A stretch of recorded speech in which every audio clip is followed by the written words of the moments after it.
Hello, students. I'm Surbi Bhatt from Gyan Manjri Online Education. I hope you all are fine and safe at your home.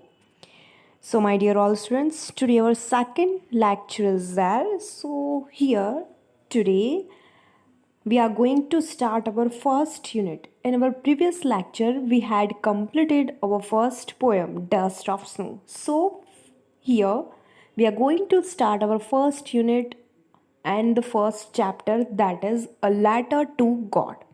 So, here we have a story, a very beautiful story. So, the title of this unit is A Letter to God. So, who is the writer? G.L. Funes. So, he is our writer. So, let's get started about this very beautiful and interesting chapter, A Letter to God. So, ये read करके what is the title of this unit? A letter to God. कोई letter लिखता है. To whom? To God. कोई God को letter लिखता है, ऐसा हम टाइटल रीड करके हमें ऐसा कुछ लगता है कि कोई गॉड को लेटर लिखता है. तो चलो देखते हैं कैसा इंटरेस्टिंग स्टोरी है, क्या सीख मिलते हैं, क्या जानने को मिलता है ये स्टोरी में से, और कौन गॉड को लेटर लिखता है और फिर क्या होता है.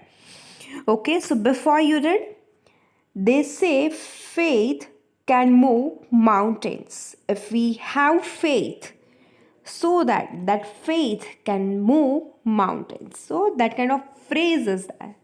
So for faith, अगर faith है तो mountains के mountains भी जो है वो move कर सकते हैं.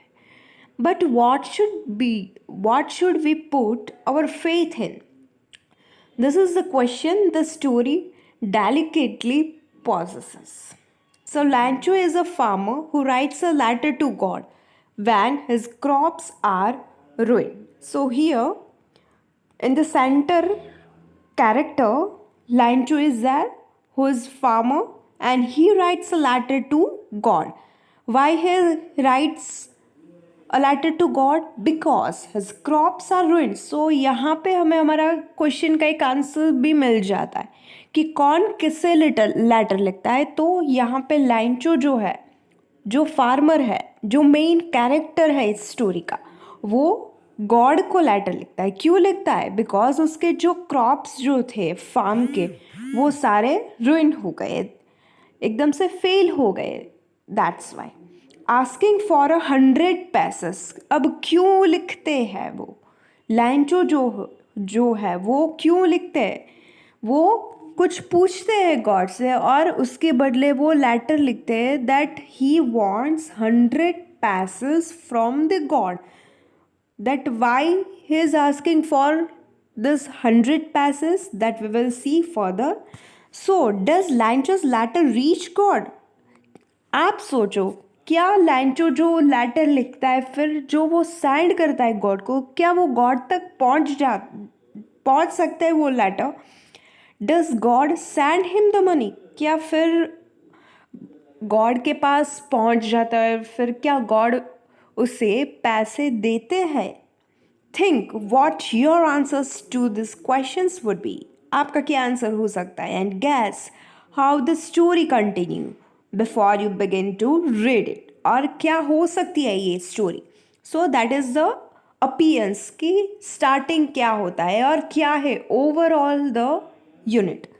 Okay, so here little bit very small activity is there actually. So why this activity is there? क्योंकि यहाँ पे एक एक्टिविटी में ये दिखाया गया है कि एमओ करते हैं. एमओ क्या होता है? M O means money order. मतलब कोई किसी को मनी सेंड करता है, और या फिर जो रिसीवर होता है वो एक फॉर्म रिसीव करता है और जो सेंड करता है वो एक फॉर्म फिलअप करता है. So for that we have this activity. So inside the post office, go to the counter marked money order. तो यहाँ पे पोस्ट ऑफिस में जाकर जो काउंटर में मनी ऑर्डर का फॉर्म है वो लेना है. Then buy a money order form by paying just 50 पैसे to the person behind the counter. Counter के पीछे कोई एक पर्सन बैठा होगा, उसके पास से ये लेना है और उसका कॉस्ट क्या है, जस्ट 50 पैसे। और फिर हमें उसमें जो बॉक्सेस में इंफॉर्मेशन लिखनी है वो हमें फिलअप करनी है in block letters. Pay the counter clerk the amount of money to be send along with the charges. जितनी अमाउंट हमें सेंड करनी है, फॉर एग्ज़ाम्पल हमें किसी को बहुत दूर कोई रहता है तो हमें मनी ट्रांसफ़र करना है, किसी को सेंड करना है, so that is the form. Right now that is not needed because we have Paytm and all that services, right. But before that, पहले क्या था वो जानने के लिए we must know about this, so that's why we have the activity. So फिर क्या करना है, वो क्लर्क है उसे पे कर देना है वो अमाउंट, और उसके साथ उसके जो चार्जेस अलग से लगते हैं थोड़े बहुत, वो भी हमें पे करना है। Then take back the MO acknowledgement counter foil for your record. मतलब कि you are the sender, for that you must keep it with you. So here fill out the money order form. तो ये एक money order का form है जहाँ पे कुछ इन्फॉर्मेशन फिलअप करनी है। यहाँ पे कितने पैसे करना है, कौन सेंडर है, उसका पिन कोड नंबर क्या है, कितनी अमाउंट है, फिर सेंडर की जो सिग्नेचर है वो, फिर कितने रुपीज़ है, फिर रिसीवर के रुपीज़ जो है, मतलब कि अगर वो कितने रिसीव करते हैं वो, फिर उसकी सिग्नेचर होती है, फिर उसका ड्रेस होता है, नाम वगैरह होता है। So that is all about that MO money order, you must know about this. Okay, so here think about what you will send the money to, आप किससे और क्यों सेंड करना चाहते हो। सो वो फॉर्म के रिलेटेड ये 3 पॉइंट्स है that we will not discuss, but you just know about this all the things, that's why. So now our main content is started. Okay, and students, if you don't have textbook right now, then download it from Play Store. NCERT textbook that is available, that application is available, and if you find any difficulty regarding that, contact me. Okay, so here the house, the only one in the entire valley, sat on the crest of a low hill. From this height, one could see the river and the field of ripcorn dotted with the flowers that always promised a good harvest. So here we have the description of the house. कहाँ पे location है वो हमारे पास है, कहाँ पे the house, the only one in the entire valley, जो पूरी वैली है वो वैली में एक ही घर है वहाँ पे, the only, sat on the crest of a low hill. From this height one could see the river. वहाँ पे कोई देख भी सकता है, क्या देख सकता है, the river and the field of ripe corn dotted with the flowers. River भी देख सकते हैं और जो रिपकॉर्न का पूरा फार्म है, फील्ड है, वो भी देख सकता है। That always promised a good harvest, means वहाँ का जो फील्ड में जो कुछ भी पकता है, so it gives very good harvest. The only thing the earth needed was a downpour or at least a shower.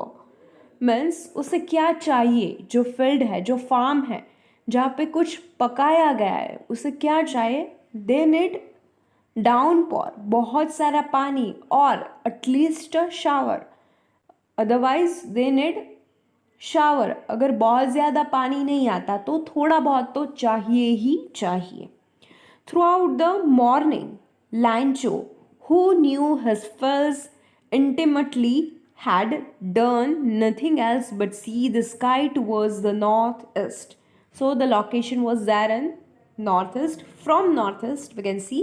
So here we have the character, and the name of the character is Lancho, who knew his fields. ये जो field पूरा था कौन का, वो किसका था, लैंचो का था। who knew his fields intimately, had done nothing else but see, he was looking at the sky that was towards the northeast. Now we are really going to get some what women.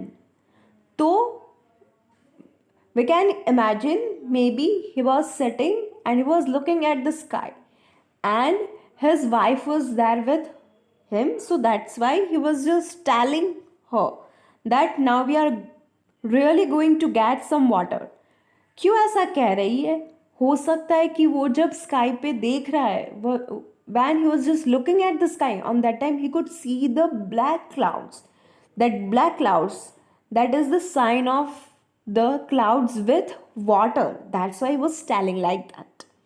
The woman was who was preparing supper replied.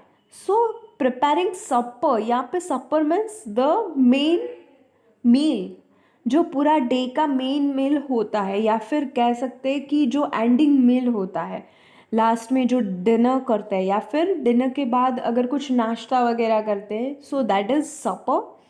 So she was preparing, that women that was preparing supper, she replied yes God willing. हो सकता है God willing.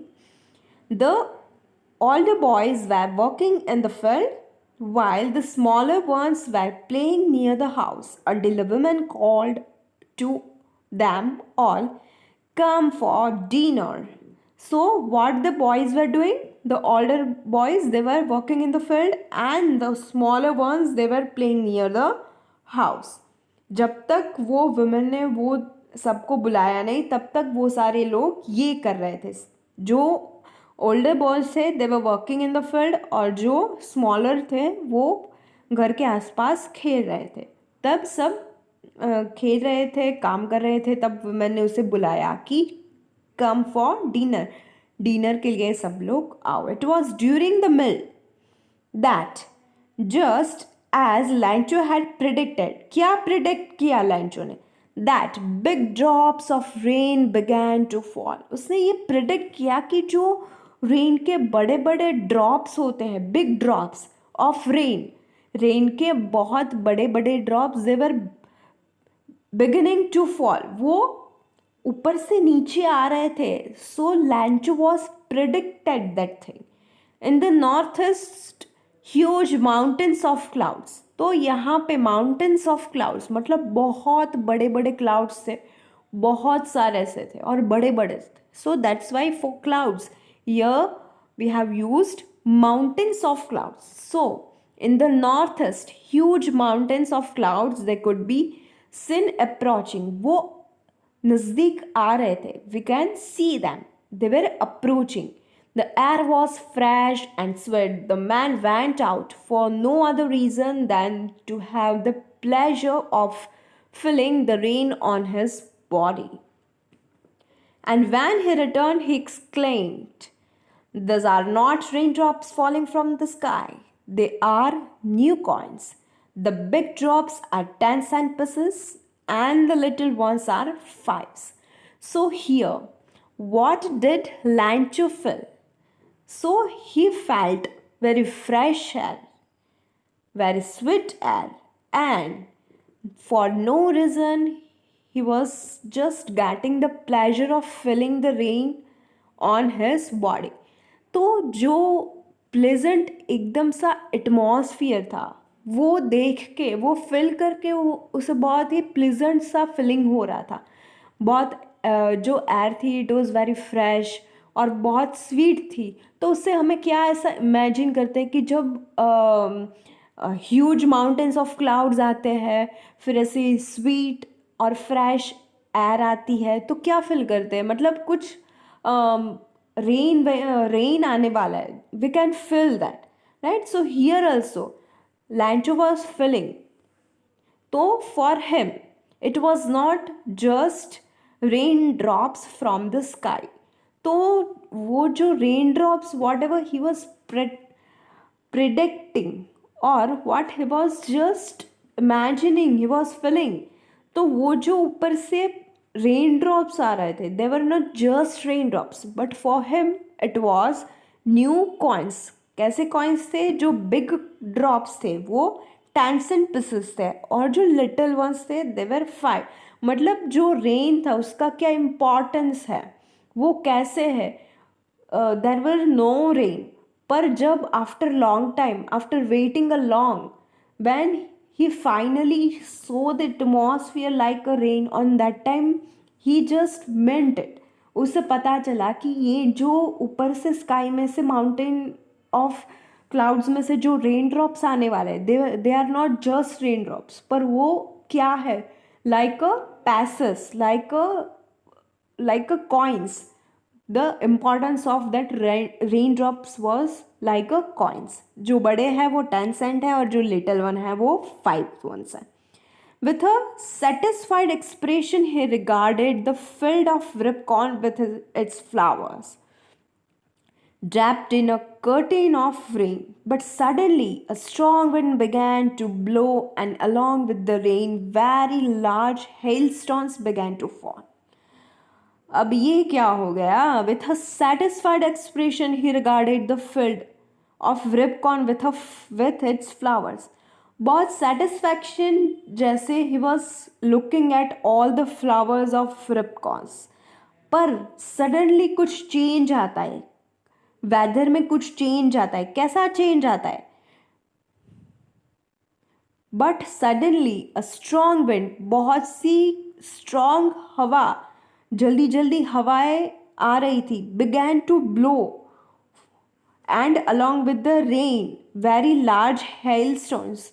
So सिर्फ rain was not there, just raindrops were not there, but with raindrop there were strong wind. तो जैसे हम लोग कहते हैं, हिल स्टॉन्स कहते हैं कि बहुत ऐसे कुछ ज़ोर से हवाएं आती है विथ रेन. मतलब अगर बहुत हैवी रेन है, so that is not good for crops. Medium rain है, so that is good for crops, but heavy and more than heavy, so that is not good for crops. So here what that happened with Lantos field. तो क्या हुआ, rain, very large hailstones began to fall, बहुत ऐसे बड़े बड़े drops आने लगे, और वो जो अच्छा वाला प्लीजेंट वाला एटमॉस्फियर था वो सडनली चेंज हो गया और हेलस्टोन वाला एटमॉस्फियर आने लगा. This truly did resemble new silver coins. The boys, exposing themselves to the rain, ran out to collect the frozen pearls. तो मतलब कि वो जो रेन ड्रॉप्स आने लगे थे, तो उससे वो जो the boys were exposing themselves to the rain, और वो जो फ्रोज़न पर्ल्स थे, मतलब कि जो रेन ड्रॉप्स थे, उसे वो देखने लगे. It's really getting bad now, exclaimed the man. Of course, it was not good for his crops. So he exclaimed that ये जो हो रहा है वो अच्छा नहीं हो रहा है, तूफान जो आ रहा है वो अच्छा नहीं हो रहा है. I hope it passes quickly. It did not pass quickly. For an hour, the hail rained on the house, the garden, the hillside, the cornfield, on the whole valley. The field was white as if covered with salt. अब उसका look क्या हो गया, field का look total change हो गया. When that hailstones were there on the time, Lanchu told that I hope it passes quickly. हो सकता है कि तूफान बहुत टाइम तक रहे.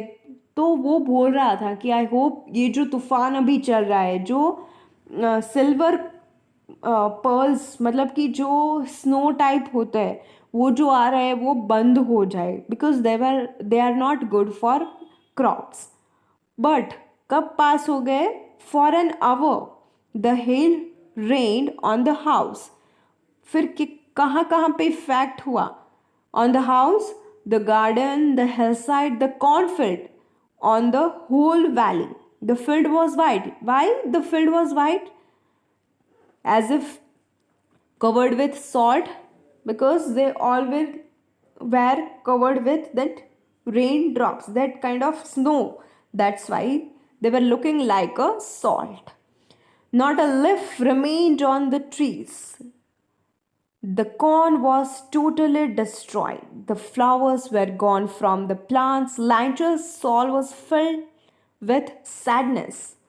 क्योंकि उसका जो फील्ड था, he was waiting for the rain. Rain came, but with hailstones, with destroyness. So क्या हुआ? बहुत हैवी रेन हुआ. तो वो बहुत heavy rain that is not good for crops. तो क्या हुआ? पूरा डिस्ट्रॉय हो गए उसका. So not a leaf remained on the trees पर एक भी लीफ नहीं बचा था. ऐसा बड़ा तूफान आया. The corn was totally destroy. The flowers were gone from the plants. So there were not any flowers in the plants. Linus' soul was filled with sadness. Of course, it happens when he saw the destroying crops. Crops were totally destroyed. There were not any leaf or not any single flower on the plant. So his heart filled with sadness. When the storm had passed, he stood in the middle of the field and said to his sons, a plague of locusts. So here locust means that is a kind of insect which flies in big swarms. So he stood in the middle of the field और उसने बोला उसके सन को, plague of locust that would have laughed more than this. The hail has laughed nothing. मतलब जो storm आके चला गया, तूफान आके चला गया, उसने कुछ भी बचाया नहीं. सारा डिस्ट्रॉय कर दिया. जो उसका फील्ड था, उसका फार्म था, टोटली डिस्ट्रॉय हो गए. कुछ भी नहीं बचा कुचा था वहाँ पे. This year we will have no corn. इस साल मतलब उस साल जो उसने अपना फील्ड में जो कुछ भी ऐसे ग्रो किया था वो कुछ भी अब नहीं होने वाला वो साल. That night was a sorrowful one because he couldn't slip well. On that night there was a storm, so his heart was full of sorrow. So that night was sorrowful one. All our work for nothing. There's no one who can help us. कोई नहीं है जो हमें help कर सके. We will all go hungry this year because there were not crops. अगर crops होते तो वो उसे लेकर बेचता, पर यहाँ पर क्रॉप्स ही नहीं है तो वो क्या बेचता. अगर बेच नहीं सकता तो उसके पास क्या पैसे आता. So this year he will not do anything. So they all will go hungry. मतलब भूखे रहेंगे वो सब क्योंकि उसके पास पैसे ही नहीं आएंगे. सो for that. Okay students. So in your homework, this four oral comprehension check, this 4 question you have to write down in your notebook as your homework.